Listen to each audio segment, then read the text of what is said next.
Welcome back, everybody, to Zlatan's Fight Picks. Today we will go over the fight card for August 19th, Sterling versus O'Malley. Sorry, no recap for the last fights this week, and I've only got 15 minutes to actually go over these fight picks. Unfortunately, it's been a busy summer. But I did not want to leave you guys with no picks, and I'm going to give the condensed version of everything since I've only got pretty much 15 minutes to do this before I got to leave. But I will do this as fast as I can, show you the breakdown real quick. Probably not go into detail as much as I should, but nevertheless, you're going to get the picks straight up. All right, let's get started. We'll go start from the undercard. Austin Hubbard versus Kurt Holloway. Austin Hubbard, 5'10", 71-inch reach, 15 wins, 6 losses, 31 years old. Kurt Holloway, 5'11", 70-inch reach, 19 wins, 7 losses, 36 years old. I watched the fighting for that contender series or whatever. What was it? McGregor versus whatever. What's the other guy's name? Anyways, the teams are fighting off the season. There was quite a few shows to watch. From what I've seen, I'm going to go with Kurt Holloway to win this. It's going to be a close fight. It's going to be a good fight. Kurt Holloway is the underdog, but I'm going to pick Kurt Holloway to bring the upset due to his power and speed, and he's a pretty good grappler, and he's a pretty good wrestler. So he's well-rounded, and he's got the dog in him. So does Hubbard. Hubbard can take a lot of shots, but you know what? I think Holloway can pull this off, even though he is the underdog. Moving on, Karina Silva versus Maina Moroz. Karina Silva, 5'5", 67-inch reach, 16 wins, 4 losses, 29 years old. Maina Moroz, 5'7", 67-inch reach, 11 wins, 4 losses, 31 years old. Karina Silva, she's on a tear. She's young, she's strong, she's hungry. The UFC loves her. Maina Moroz, she's a little older. She's 31 years old, not old, but she's been around long enough. She's fairly consistent. She's a really good boxer. She's actually got a win over Silva. Now, here's how you got to look at it. Like, is this the same contest? Is Moroz the same fighter as she was when she fought Silva last time? Is Silva the same fighter as when she fought Moroz? By the looks of it, Silva's a lot better with submissions. And, I will give the edge to Silva in this. She's young. She's hungry. She's been winning everything by submissions. But very low-level confidence because Moroz, if Moroz has good enough takedown defense, she could win this just by boxing because she's probably the better technical boxer in this. But Karina Silva will be the pick. When I show you the board, it's a really low confidence pick, and you'll see that. Moving on, Andrea Lee versus Natalia Silva. Andrea Lee at 5'6", 69.5-inch reach, 13 wins, 7 losses, 34 years old. Natalia Silva, 5'4", 65-inch reach, 15 wins, 5 losses, 1 draw, 26 years old. I've been on the Natalia Silva bandwagon since she actually came into the UFC because I saw her regional fights and I knew she was really good. She should win this fight.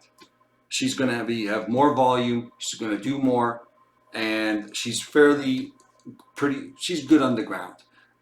Here's the thing. Andrea Lee is very strong, very durable. She's getting up there in age, but she's still really good. She's got great takedowns. It's a little misleading. She's actually pretty good at it. She's not that explosive, but she's got good timing on her takedowns. The problem is, in every one of her fights, she takes people down and she controls them, but she inflicts no damage. And I've seen fights where she's taken people down and she didn't get that much credit for it because it's more or less her trying to control, trying to do stuff without losing control, but not inflicting damage. And I see her with her low volume and low ground and pound losing those fights, even though when she's taking people down.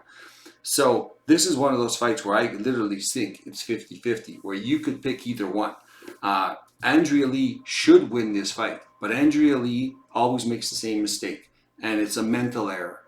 She needs to do more stuff. She needs to do more action. So nevertheless, she never seems to do enough. So it's kind of a mental issue. She needs to do more. If she did a little more, she's got the ability to win those decisions. And that's why she always loses split decisions. I'm going to go with Natalia Silva, but I really think this is a 50-50. And I think that Andrea Lee is a lot more live than people get her credit for. And she is a huge underdog. So very low confidence. Could definitely go both ways on this one.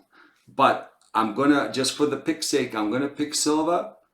But, you know, in my one of my parlays, I've actually got them swapped where I picked Andrea Lee just because of the compounding effect. And as a matter of fact, if it's a straight bet, it's a dog or pass situation. I'd bet Lee.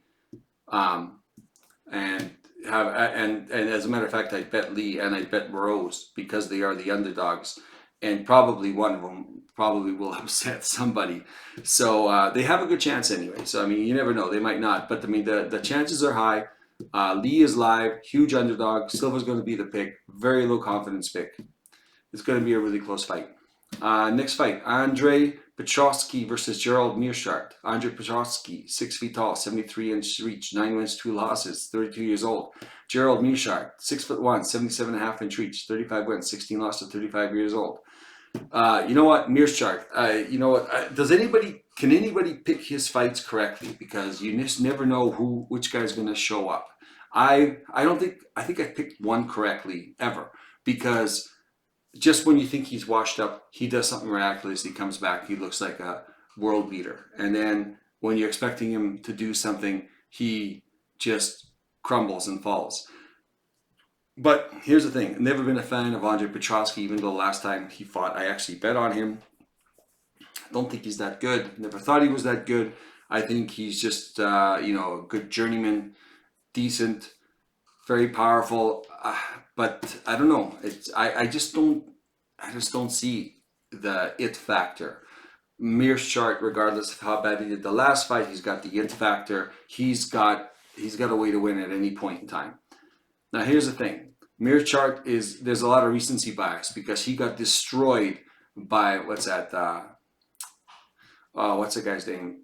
The P. Oh, I can't remember. Anyways, young guy from, I don't know, Philadelphia or whatever. I can't remember. Anyways, destroyed Meerschaert. And badly. Meerschaert looked terrible. Is it Meerschaert, or is it that guy has such powerful strikes that he just crumbled Meerschaert, which is what happened. He just folded him. Meerschaert just covered up his head and kind of... Yeah, it didn't look good. The optics were terrible. It was kind of missed. Actually, I bet on Meerschaert. I thought he was going to maybe come up with this miraculous submission, but I think maybe we're overjudging Meerschaert. He is 35 years old. He's coming to the end, but I don't think he's at the end. He still has potential. He's had a lot of fights, got a lot of experience. Andre Petroski, he did have a cardio issue. Seems like he's fixed it. I don't think he's a great striker. He's a good wrestler, and this is where the problem is. He's a great wrestler, and he wants to wrestle. He has so far worked on his jiu-jitsu, but guess what? Meerschaert, he's the guy. He's the guy that's going to submit you when you least expect it. That's how he wins. That's the only way he wins. Well, except for the couple of fights ago, he actually knocked somebody out. But normally this is his fight. And this is why I think Petroski's strengths here is going to play into Meerschaert's opportunities. Meerschaert's going to be the pick. He is the underdog. Picking Meerschaert. Moving on. Brad Katona versus Cody Gibson. Brad Katona, 5'6", 64.5-inch reach, 14 wins, 2 losses, 31 years old. Cody Gibson, 5'10", 71-inch reach, 20 wins, 8 losses, 35 years old. Watched all the fights. Brad Katona, endless amount of cardio, very strong, good everywhere, well-rounded, very good fight IQ. Cody Gibson, very tall, very lanky, good striker, tough. He's a good wrestler, and he's very powerful and dynamic. I don't think Brad Katona is as powerful as dynamic as Cody Gibson. I think Cody Gibson is a more talented wrestler. The question will be, is Cody Gibson hurt? Because we had rumors that he might have had a knee injury and stuff like that. But looking at the fight and the it factor, I think I'm going to pick Cody Gibson. He is the underdog. Everybody's going with Katona. He's got a great chance to grind this out. But I think Gibson, he's the more dynamic guy. And we'll see. Is it the immovable force or the irresistible object? And Gibson's is the irresistible object, and Katona is the movable force. We'll see which one wins, but I'm picking Gibson, slight favorite. he is the underdog. Hopefully he's not injured, and that'll ruin it all. But we're going to take a shot. Gibson's the pick. Moving on. Gregory Rodriguez versus Dennis Tiulian. Gregory Rodriguez, 6'3", 75 reach, 17 wins, 5 losses, 31 years old. Dennis Tiulian, 6'1", 77 reach, 11 wins, 7 losses, 35 years old. You know, they're both about the same age. I think they're both at their peak of their ability. Gregory Rodriguez has a questionable chin. He's a grappler. He's a jiu-jitsu black belt. He should be on the ground. He loves slugging it out. He takes way too many shots. He's a good power puncher, but he's got terrible defense. Tiulian, he's a great striker. Terrible on the ground. There's one way for Gregory Rodriguez to win. If he's got half a brain, he's going to take him down. He's going to submit Tiulian. This is an easy fight if he doesn't make it hard. And he has made it hard before because he keeps saying he loves it. But you know what? The last time he got knocked out cold. So we'll see how much he loves that. But Gregory Rodriguez is going to be the pick. High confidence pick, providing he's not stupid and decides to strike with Tiulian, which is the only way Tiulian has a chance to win. But nevertheless, people have made mistakes, cerebral mistakes. I think Rodriguez has made a couple, and maybe I think it's coming in loud and clear that it's okay to strike. It's okay to enjoy knocking people out, but you got to be smart of when you do that. And you have to win. And it's not just a matter of, you know, going out there knocking people out and enjoying yourself. Sometimes you actually have to try and win with the best path that you can take, right? Gregory Rodriguez will be the pick. Moving on, Chris Weidman versus Brad Tavares.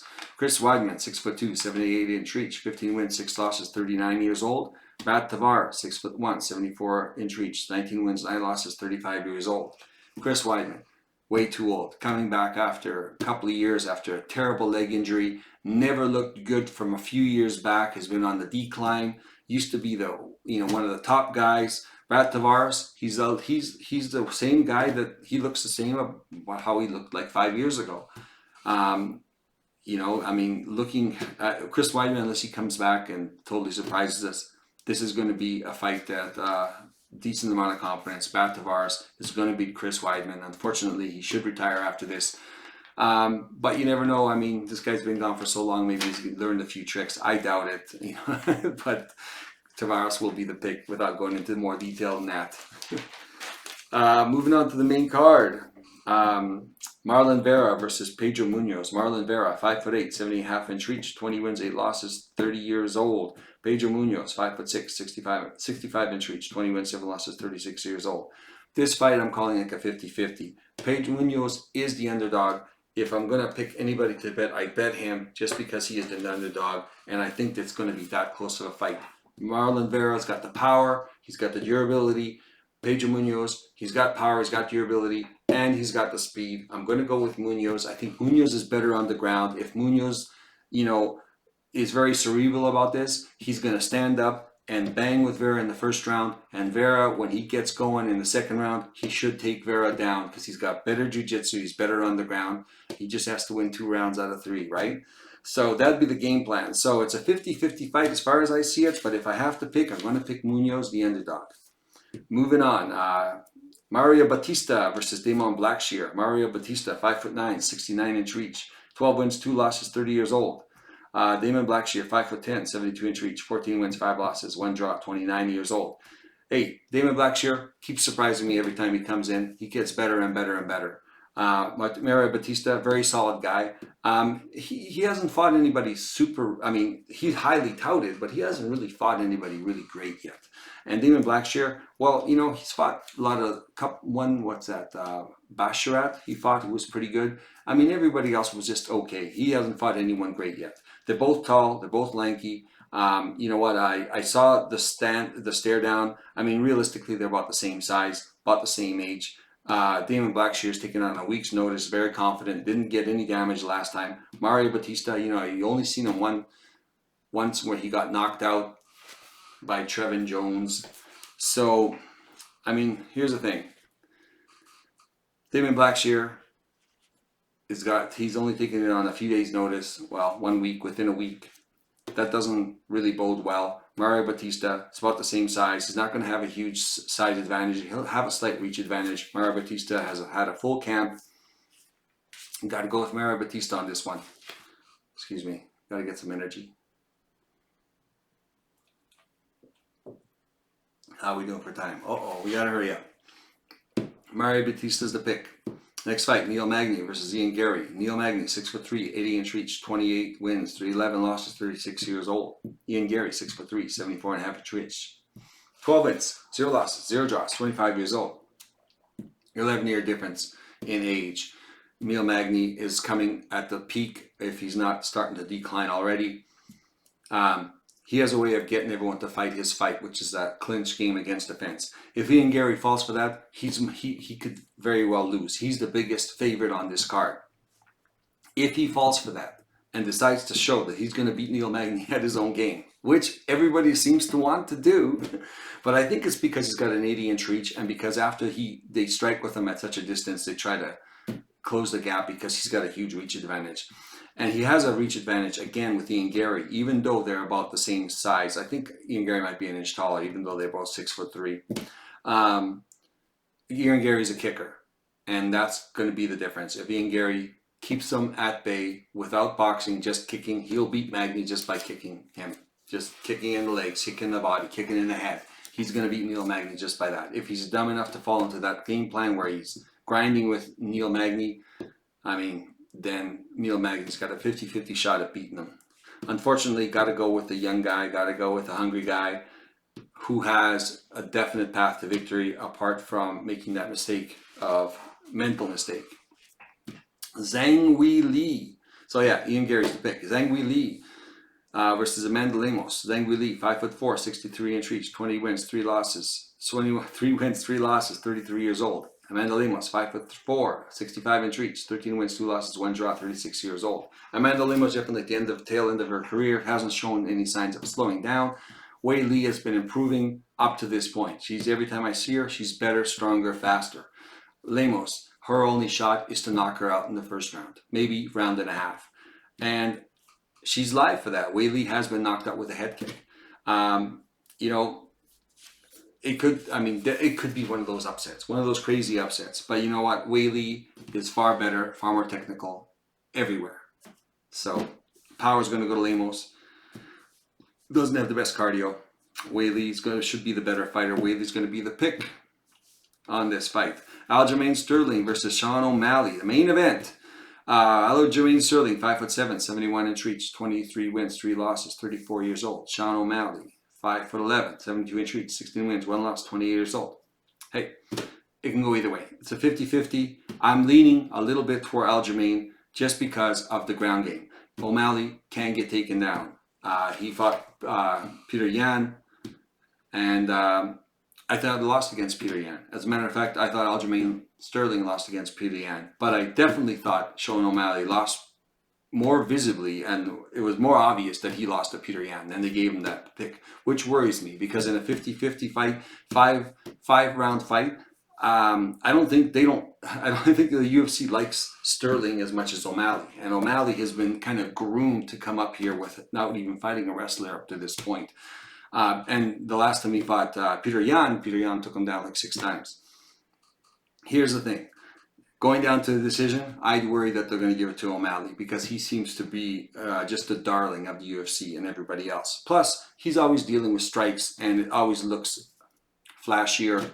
It's more memorable than the ground control and everything else. I think Aljamain Sterling is going to be able to take him down and win rounds. I'm going to pick Aljamain Sterling. O'Malley's definitely live for like a KO victory, and possibly if it's closer than we think, we better sweat when the judges get a hold of it because O'Malley's just their darling. Sterling's going to be the pick though. He should win this fight. He's got a way to win. He's a big guy. He's very strong. He's going to be moving out of this division anyways. I think he wants to move with a victory and move up to 145. Sterling's going to be the pick. We're out of time. So, going to show you the board real quick. If you can see it, I think it's a little bit of a glare.